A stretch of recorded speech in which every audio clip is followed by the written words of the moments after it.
over a decade, you now have a portfolio of 4, 5, 10 houses. Save the world, because if they hadn't done it on Sunday night, Monday morning your credit cards wouldn't swipe through. What the actual fuck?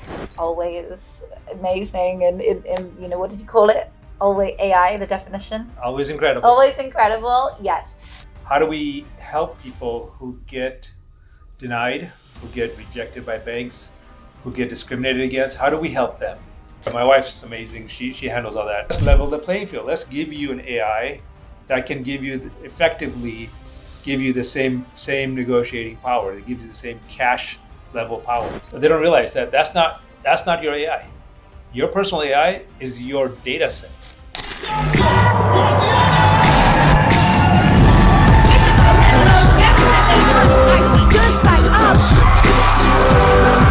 Natasha Graziano.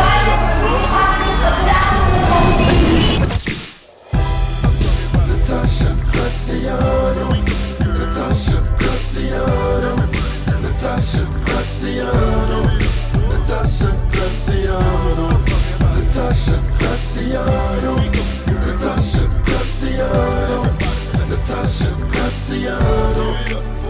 Welcome to the Law of Attraction Secrets podcast, the #1 podcast for self-help in the US. Hey guys, welcome back to the Law of Attraction Secrets podcast. I'm your host, Natasha Graziano, and today we're on the road. We are in San Diego, and we're with an amazing guest, somebody who I'm sure you know from the AI space. He is revolutionizing the AI space. He's been in this industry for 30 years. Yes, that's before most of us even knew what AI was. Probably before some people knew what the word AI meant. This guy is at the forefront of it. He is not only a billionaire, he is somebody who is revolutionizing the real estate and mortgage space. In fact, people are scared. This is such a wonderful moment where we get to talk all about these topics: AI, the future of AI, where we're headed, all your questions and things you want to know about real estate and mortgages and AI. Welcome to the show, Pavan Agarwal. Thanks for having me. And AI means always incredible, like you. I like that version of AI a bit better than the other one. That definitely works. You're such an inspiration. I mean, we're at this event right now. You're about to go on stage. I'm about to go on. This is so exciting. You speak. We were at another event together. I'm doing my twin with one of your companies, which is my twin AI. So I'm getting my own version of me made. I want to start with AI because always amazing. And you know, what did you call it? Always AI, the definition? Always incredible. Always incredible, yes. How did you know that this was the future of the world 30 years ago? I didn't know, right? But I just knew I'm a geek, so I just thought it was going to be cool. We love geeks. Total geek. Love geeks. Yeah. So good, but what? Well, where were you when I was in high school then? Right, I know. Literally, oh my God, I would have loved you. I would have been like, that's my man right there. Oh my God. Okay, so tell me a little bit about what you were kind of thinking and where you thought it would go. Well, I wasn't thinking like where it would be today. Right. I mean, you know, kind of where it is today is when I started working on this in the 80s, it was like, what is today is like science fiction back then. Right. Right. Where the AI is actually kind of like almost a person and right. has personality. So when I started to solve just a simple problem, which is how do we help people who get denied, who get rejected by banks, who get discriminated against? How do we help them? Right. And my family owns a national finance company. I was working inside that, just solving little problems, right? Little stuff, wow. right? Like, you know, and I'm kind of meaning it in a joke. A little problem, like getting people into homes. That's not a little problem, right? It's a big problem, yeah. But it's a lot of families who get left out, right. And it turns into a big national problem, right? And so my dad kept telling me, "Hey, kid, just figure it out. You know, automate it, make it. Right. It's such a simple business. It's just paperwork. Automate it." Right. And so that's when I started the journey. I said, well, if I'm going to automate it, the machine's got to make decisions. It's got to figure out stuff on its own. Right. Mm-hmm. And that's a form of, that is artificial intelligence, with it, looking at the data, looking at the documents and saying, let's do this next to it. Right. And then let's do this next to it. Right. So if you make a lot of small automated decisions through a series of computer programs, neural nets, whatever you want to call it, right? Through a combination of stuff, you're now starting to have a computerized intelligence that's mimicking what a human being would do. Wow. And so that's how it built step by step, and now to a point where it doesn't just mimic what a human being does. It actually, in many ways, does it faster and therefore better and more accurately. Right? It doesn't make mistakes. It's like any machine, right? You could be working in a assembly line and for Ford and pressing the drill and drilling holes into the plate, right? Or you could have a robot doing it, which is going to do it faster and more accurately and consistently. Right. It doesn't make the machine better than the human. No. That's what machines are good at, is doing redundant things over and over again. And most service industry is a lot of redundant work. And why not have AI step in and do the jobs we don't want to do? Exactly. I totally agree. Yeah. So what was your first AI company that you then went in to start? Well, this is, Angel AI is my first AI company. And it's 30 years old. Well, it's 15-ish years old, 12 years old. But the work leading up to it has been going on since the 90s. Tell us about Angel AI. Okay. So Angel AI, just go to askangel.ai and she's your financial best friend. So it's like ChatGPT, but with financials? We call it AI you can bank on. Wow. So it's banking without the bank. So think about it. So that means you don't have to deal with talking to a bank officer who you don't know and sharing all your personal information to, who might judge you, who might just snicker if you have a late or something. Many of us have had that experience. Right? It's embarrassing talking about your financial situation. Why do you want to talk to a banker about that? Talk to an AI about it. Yeah. AI doesn't care, and it's all private. It's all kept securely and privately for you. And then the Angel AI. She will tell you what your options are, give you qualifications. She can even fix your credit.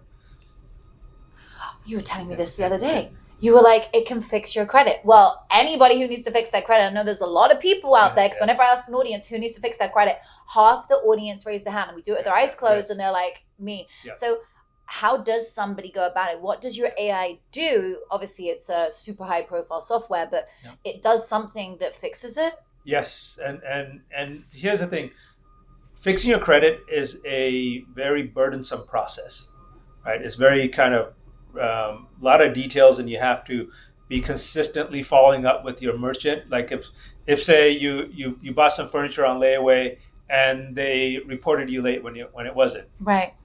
And now if you want to fight with them about that, first of all, if you're Hispanic and you're struggling with English, right? English is not your first language. I mean, they're not going to help you. They're not gonna, even if they have people who could speak Spanish, and they're not going to speak Spanish to you, because they're going to take advantage of that, right? So we see Hispanics often get left out because of the language barrier, right? So instead of you going through and knowing all the credit repair rules, it was called a FCRA, Fair Credit Reporting Act. Most people, it's just complicated. Most people don't know that, but the AI knows it. So you just tell the AI, hey, I had a problem with this furniture company and blah, blah, blah. This is what really happened. And now the AI will just nonstop keep harassing that company. It will send them letters, emails, whatever needs to be done. On your behalf. On your behalf. And do you have to like give it an email login? Or you have to create an account. Oh, got it. And then you have to create your account on the AI. This is so awesome. Yeah. I'm going to add a link to this below. I know somebody out there is going to want to have their credit fixed. This is phenomenal. Yeah. Thank you for sharing it. Okay, so question.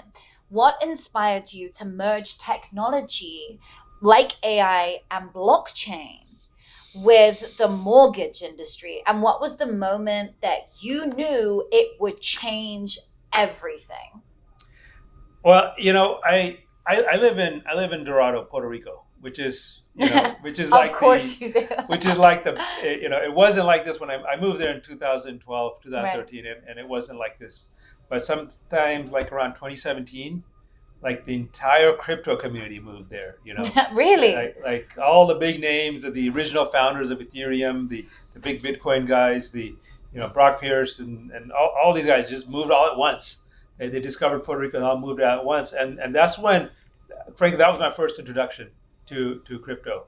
Wow. And I knew of it, but I didn't really like get into it. But when you end up becoming, it's all about the company you keep, right? Right. Who you're around, you get new ideas, inspiration. That's why we do events like this, is want to mix up different people, different backgrounds, and that's how you get new ideas. And that's why you're watching this podcast, because you're so good at bringing on so many Thank you. powerful hosts and powerful guests. Who everybody wants to learn from. Like, who wouldn't want to learn from you? And on that note, if so far you are enjoying this and you want to share a clip with the audience, just grab it off YouTube. You can go on YouTube and just grab it and put it up on your social media. Tag myself and Pavan, and I will for sure be reposting my favorite clips from you guys so you can get involved and be a part of our show.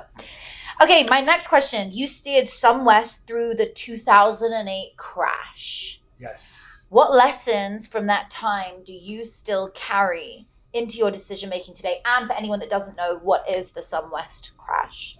Well, I wouldn't call it SunWest crash. It was the big economic crash that happened we didn't cause that crash. So No, you didn't. You didn't cause the crash, but you helped everyone out of it. Right. Well, yes. So, yeah, as we remember, in 2007, 2008, Bear Stearns went under, then the Lehman Brothers went under, and America and the Western civilization was on the verge of bankruptcy. And Congress stayed up all night, and then they passed what's called TARP, Troubled Asset Repurchase Program. And that saved the world, because if they hadn't done it on Sunday night, Monday morning, your credit cards wouldn't swipe through. What the actual fuck? Yeah, could you imagine? But most people don't understand how bad it was. No, we would have got into poverty if Right. people couldn't use their credit cards. Right. Yeah, your credit cards wouldn't work. Your bank ATMs won't dispense cash. We were literally at that point where Monday morning, everything was going to stop. And you were able to help save this? No. You're like Superman. Do you take off your shirt and have Superman underneath? I barely saved myself. So that was, most mortgage companies and finance operations, banks, so many banks failed at that time. Most finance companies failed at that time. And it was a really hard time to get through. And we actually got down to our last $50,000 of cash. My gosh. Got down to that kind of bare, but we scraped through. But the main lesson, the reason we were able to save the company, save the firm, and didn't end up in the dustbin, there was something back then called implodometer, where all these companies that were imploding because of the crisis were being listed. There's hundreds of companies that were imploded, big, huge companies, big mega companies. But anyways, so the way we got through it is because my father never broke a trade, right? Wow. He had this long 30 plus year reputation of always coming through on his word. So we were caught in a really bad spot with a massive amount of loans, and didn't have the liquidity.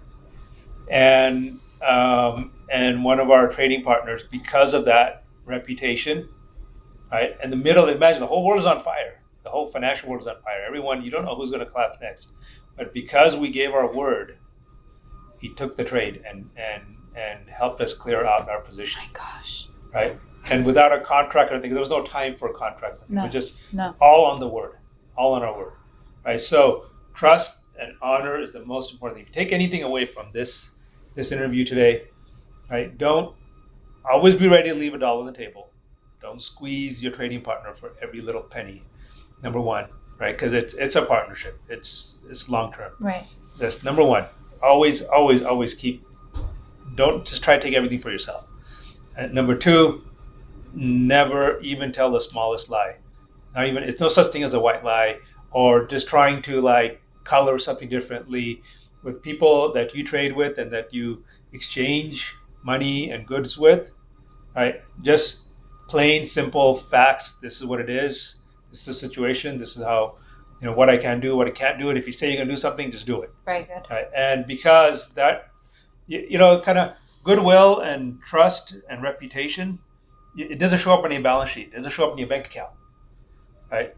And sometimes you wonder, well, what am I doing all this for? Why am I always the good guy? Okay, but it's in moments like that you cash that check. Oh my gosh. Wow. That's such amazing advice. People are really fearful of AI taking their jobs. Like, it's a big phenomenon.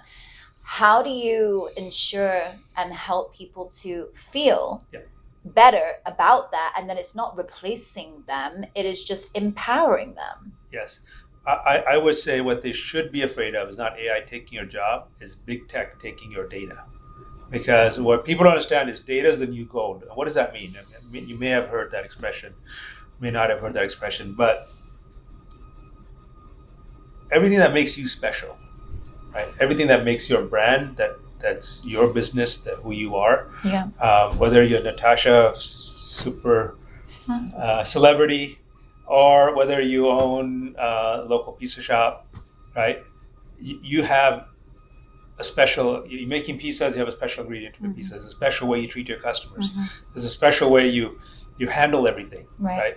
That's data, right? People don't stop and write down the ingredients. Right. They don't write down the recipes. They don't write down how they greet customers, okay? But guess what? When you're using AI and you're taking video of customers coming in and out, and then you're posting that on Facebook, right? Well, Facebook is learning that. Meta is learning all of the so if you own a pizza shop and everything you do in that pizza shop, and you're creating content and you're posting, and you got to create content because you got to get your word out. But all that content you create, guess what? Guess who's learning? Is those companies are learning that and is going into their AI, right? And now their AI can replicate your pizza shop. Oh. Right? They can replicate the customer can have now the same feeling and experience, but now their AI could do the whole thing and without you. So that is so it's if you protect your data, protect your essence of who you are, and keep that safe, right? Then AI is instead of Meta replacing you with an AI, right? You put an AI to work for you, and now you do more business and make more money. You're making the money, not. And I'm not singling out Meta, Mark, if you're listening. I'm not picking on you, but the point is, you don't want the companies that own AI to learn everything about your business and then. Well, you get choices with Facebook. It says, do you want to? It gives you options if you want to. So that's good. Right. But there are options on a lot of these sites. Like cookies. Nobody knows what the fuck a cookie is. Like, do you accept all cookies? Yeah, I want to eat cookies. Like, I don't even know what that meant when I first started clicking. What are cookies on the site? Right. So with Angel AI, what we solve the problem is the data. We tell you to take your data, and first thing you need is a blockchain wallet. And so Angel AI provides you a wallet, right? So now when it's on chain, it's secure, and it's a public record that this is your data. Okay, and then second we say, okay, put your data in your wallet, and let that data in your wallet drive your AI, your personal AI. And so people think that your personal AI means that, well, I can't possibly have my own AI because I need all these big servers and I gotta be like Microsoft and have all of this, billions of dollars in it. But they don't realize that that's not your AI. Your personal AI is your data set, right? And which is you're generating, I think, something like 10 gigabytes a minute of data as every human being generates, right? It just goes out and disappears into the ethos, right? So instead, we're coming up with creative ways so that as you work and function and do things, that data is collected, captured into your wallet. I don't get a copy. Bill Gates doesn't get a copy. Mark Zuckerberg, no one else gets a copy of that but you. And so you just have to have it on your laptop, have your wallet, and it will collect. Right. And so that's what we're collecting right now for anyone who creates an Angel wallet and starts collecting. Right? And what part of our mission is to expand the scope and how it collects. broader and broader, so that it and again, we're collecting it for you, and only you have a copy, nobody else. We don't have a copy, it's you. It goes in your wallet. That's beautiful. Right. Well, I think everyone needs an AI wallet ultimately. Yeah. Yes. Everybody needs to have a place because this is the way the future's going. I mean, holy shit, I just saw a robot in China, is it? Where it's going to carry a child. Did you see that? Is that real? I don't know if it's real, but I saw the news. Are we going that way though? Are robots going to be carrying our babies? I hope not. I saw it and I was like, I'm pretty sure this is like where we're going. But how are they going to replicate the feeling of love going through the womb when you sing to your baby, the mother's voice? I mean, they can play the mother's voice. I guess they'll just play a noise. I suppose. But how are you? Thank you. I'd rather go back to talk about getting people financially secure. Right. Let's talk about the good things. That I we're doing with agree. AI. AI is phenomenal. Yeah. But I even think if they can help people with that stuff, it's good. So with the financial wallet and things like this, does it mean that we will eventually come away from banknotes? Will eventually come off cash? We're already there. Right. So the U.S. government passed something called the Genius Act. Mm-hmm. It was passed just a month ago. And that was Senator Tim Scott and Senator Haggerty were the co-authors of that bill. And so now you can put the U.S. dollar on chain as something called a stablecoin that you have virtual money now. And it's equivalent, one stablecoin is equivalent to $1. And what will the coin be called? Anyone can now, the act basically says that anyone can start a stablecoin company. Really? Right. So will it monopolize with one coin, or will we all use different ones? I think there's going to be room for both. Just like there isn't just one bank, it isn't just J.P. Morgan Chase for all of America. They're a big bank, but there's also many small banks. Right. So there's going to be like USDC and USDT, the Tether coin is out there. They were grandfathered into the act. And then World Liberty, Trump's company, has the USD1. Right, they're going to be launching their own stablecoin. Right. So this stuff is in the works, right? But it doesn't. But the way the law is written, anyone can apply for a license and start their own stablecoin company. And then it's just survival of the fittest. Whoever's gets out there. or it's I'm not sure it's survival of the niche market. Right? Who's got a market? Who's got a good purpose, good way to use a coin. So could I, if I had a coin called the Natasha coin and this guy over here had a coin called the David coin, could we still buy stuff with these different coins? Yep, and they have value? Because one coin is $1. Because when you have that licensed stable coin, because you're a licensed, right, you're approved by the government. Right. So it's definitely $1. So you have to be approved first. Right. Yeah, you have to have the license. Got it. Is that hard to get? I don't even know, actually. Yeah. The bill just passed. I haven't tried. If you're a bank, if you're an FDIC insured bank, you can automatically do it. And for someone like yourself, you would definitely want it. Right, yes. Right, I love that. Oh my God, maybe we should call it the Natasha coin. Yes. That's so fun. Yeah. Okay, I want to talk about real estate and mortgage. This is something you have monopolized. You are phenomenal. You are leading the way. As I said in the beginning, people are scared. Tell me about how you got into mortgages, real estate, and the blockchain connection. So I'll work backwards. The blockchain connection we talked about, in Puerto Rico and the blockchain universe moved to my neighborhood, and I couldn't help but learning about it. Right. And then I said, look, this blockchain, and AI needs to come out. I was already doing a lot of stuff in AI, and I was like, hey, this is a perfect fit. And it's funny, the blockchain world really was focused on, different kinds of chains and tokens and layer one technologies and so forth. No one over there was thinking about AI, and I'm like, well, we need to add AI to the mix. Yeah. Because one of the problems with blockchain is that it's hard to use. Right? It's complicated, but AI makes it easy to use. Right. So so we solve a lot of problems with that. And then if you work backwards from my upbringing in mortgages and finance and real estate and securitization, I said, like, AI is perfect for making decisions, right? For deciding, like, literally every month, billions of dollars are decided by our AI, and the AI manages the decisions and distribution of billions of dollars. So if now imagine if the decision and distribution of that money can happen by AI and be distributed by blockchain, what a great combination! How efficient that is, right? You figure out who to send the money to. AI figures out who to send the money to and how much, and then the blockchain takes care of the delivery. That's phenomenal. Right. So that's how we merged AI and blockchain together. Oh my gosh, I get it.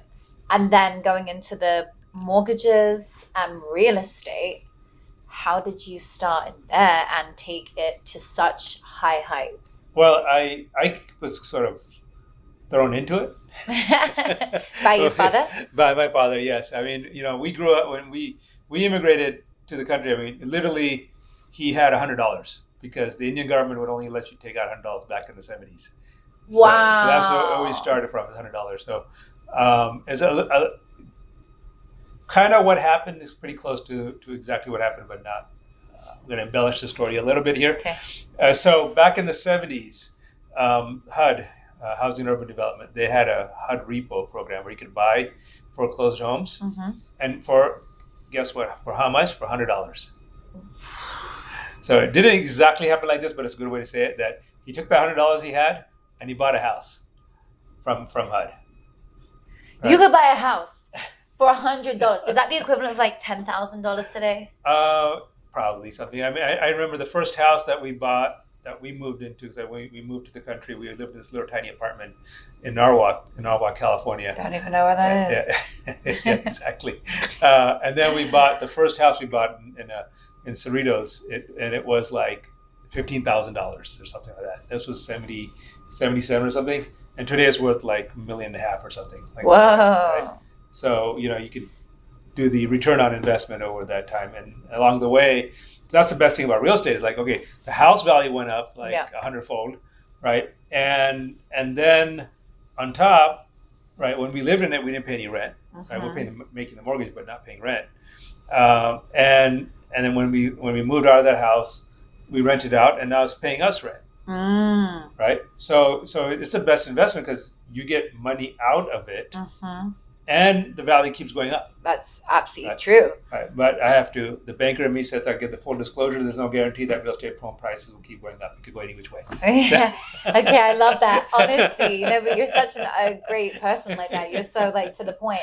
Okay, so how is this I gotta me asking this, but it's impressive. How many units do you own today, or properties, or you own a mix of commercial and residential? Yeah, we own hundreds of units across California and Texas and Oklahoma.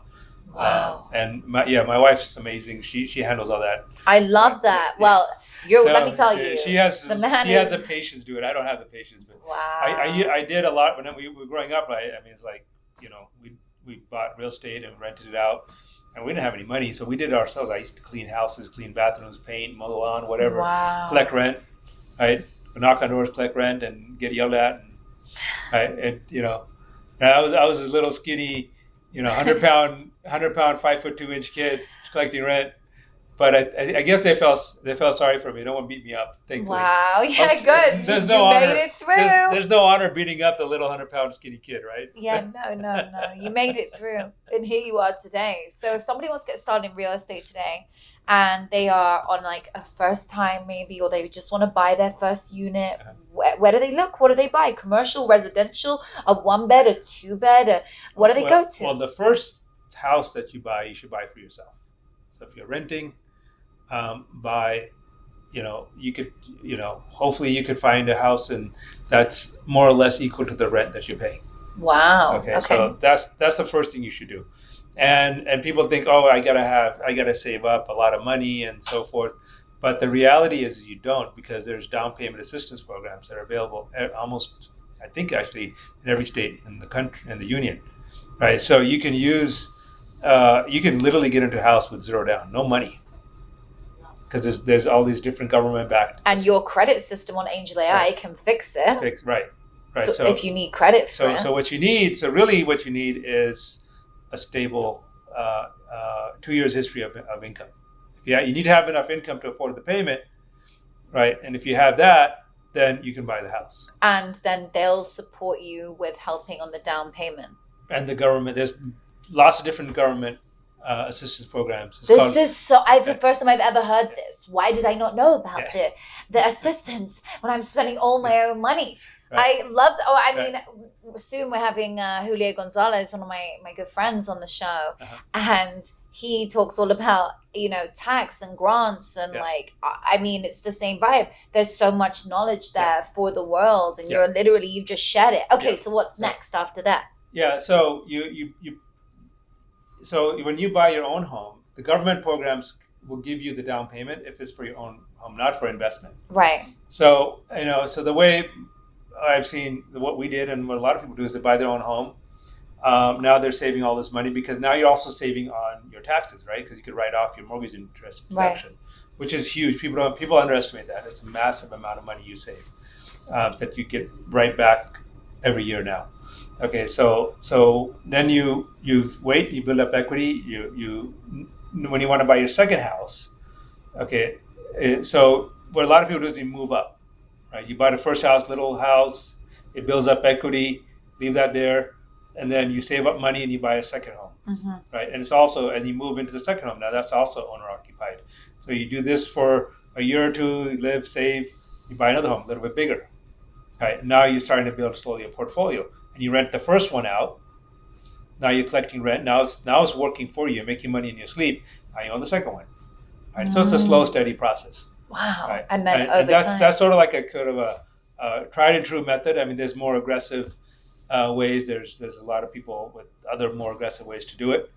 Okay, I don't want to go down into that right now.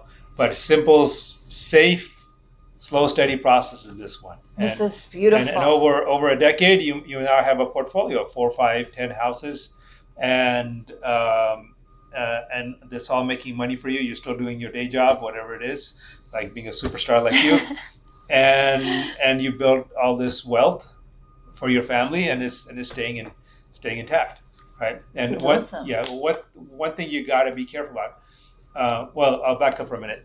And we talk about down payment assistance programs for most people, but a lot of veterans don't realize that the VA loan program, they don't need any money down. It's a zero down program. So if you're a veteran, oh wow, right, you could buy a house, and under the veteran loan program, you don't need any money down. That is so phenomenal to know. I hope my vets out there are listening and hear this knowledge, because you've just given us some of the most valuable knowledge today that I've ever heard about this. What about mortgages? How does somebody get a mortgage? Does your program with your AI help? Yes, you can just go in there, and if you're a veteran or not a veteran, or not a veteran, you can just go to Ask Angel and ask her about different mortgage programs. Tell her your situation. Is this what I just start with? I'm looking to buy a house, and where are you looking to buy a house? She's not going to. She's not going to tell you which houses to buy. That's you need a professional real estate agent for that.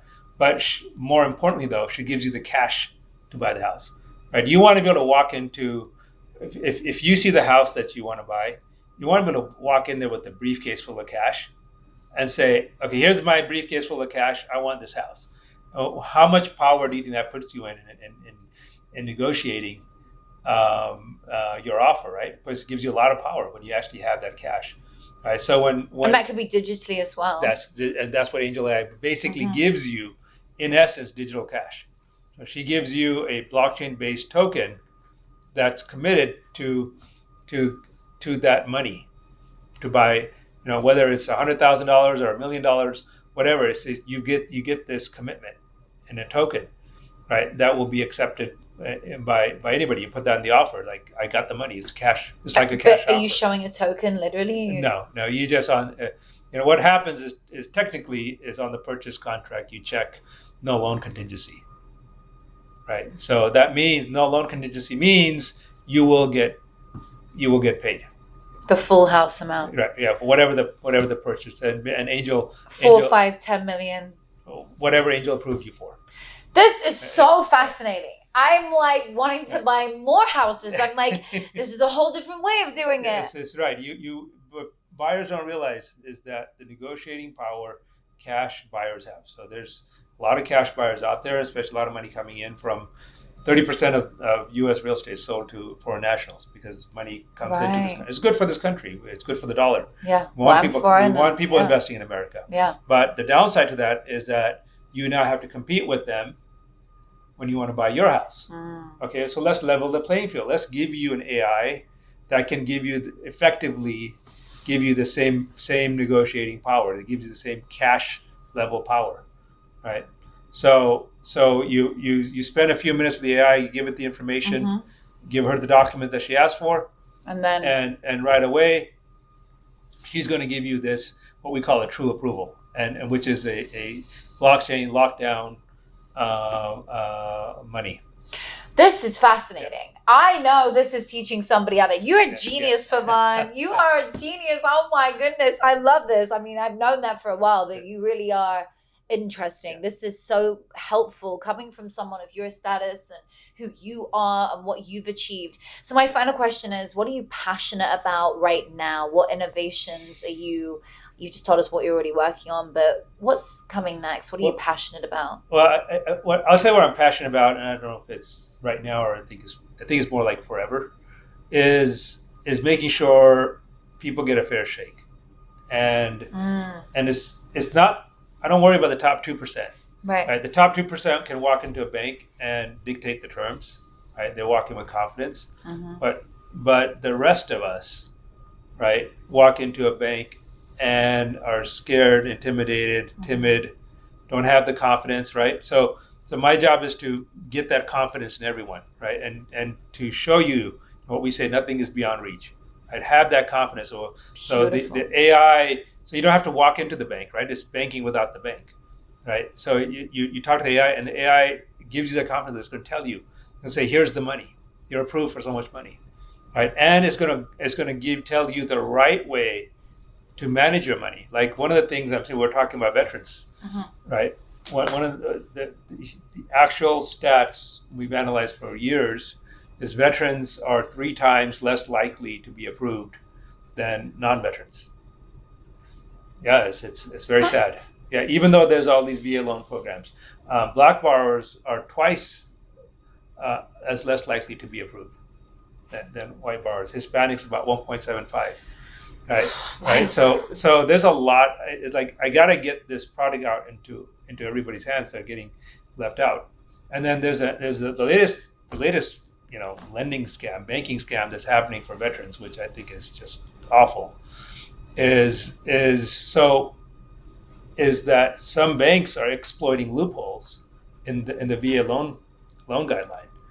Okay, so what has happened is home price has gone up a lot. In the last 5 years, right?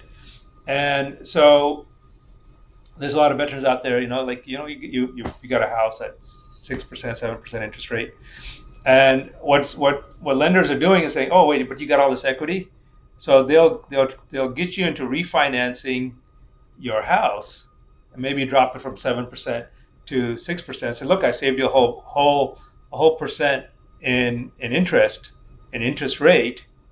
Right, and maybe you drop their payment by a few dollars. Monthly payments go down just a little bit, but then they strip all the equity. They tack on $30,000, $40,000, $50,000 of fees to your loan balance. Now you owe a lot more money. All right, so this is a loophole in the VA guidelines. Right, I mean the government can't think of everything. I don't blame them. Right, it's like it's like cat and mouse game with banks that get greedy and government guidelines. So people are being misled into thinking, oh, wait, this is not going to cost me anything. I'm going to save money, and no one ever explains to them, no, it actually is costing you because it's taking all that money that was saved in your house, and it's where you're not looking. It's the pocket you're not looking at, right? And that pocket is where they took all the money, got their fees out from, right? So this is, and I'm seeing this happen a lot right now, and that's why I say, you got to talk to an AI, because the AI is not going to send you down those kinds of paths. Even though, yes, the guidelines let you do it, and the VA hasn't caught on to this scam yet, but they will eventually. Yeah. Oh my goodness, this is just Yeah, wild. yeah. And I just want to finish with the fact that you are big in philanthropy and you support an autism charity. Yes. Is that right? Yes. I don't know. Is that yours, or is that something that you've always been passionate about? Actually, it's my partner Anthony. I don't think you've met him. I don't think I've met him yet. No. He actually started studying autism long ago, before he had kids, and because one of our employees had a child who was autistic, and that's where he started getting into it. And from there, then he educated himself about it, and he's just don't want to get political here, but he's a huge fan of RFK. I'm a big fan of RFK because everything that he's saying is coming out. Right. RFK has been talking about this stuff when they were trying to shut him up, and now it's all true, right? Wow. Like with I don't know if you've seen the hearings with the mercury in the vaccines and all this kind of stuff. I mean, it's all being exposed now. So, but anyways, like 1 in 33 children have autism. I mean, it's just numbers keep going up. Wild. Right? So anything we can do to help on that cause, and I think the greatest thing that has happened is if you either hate or love Trump, it doesn't matter whether you love or hate the tariffs. I don't really care about that.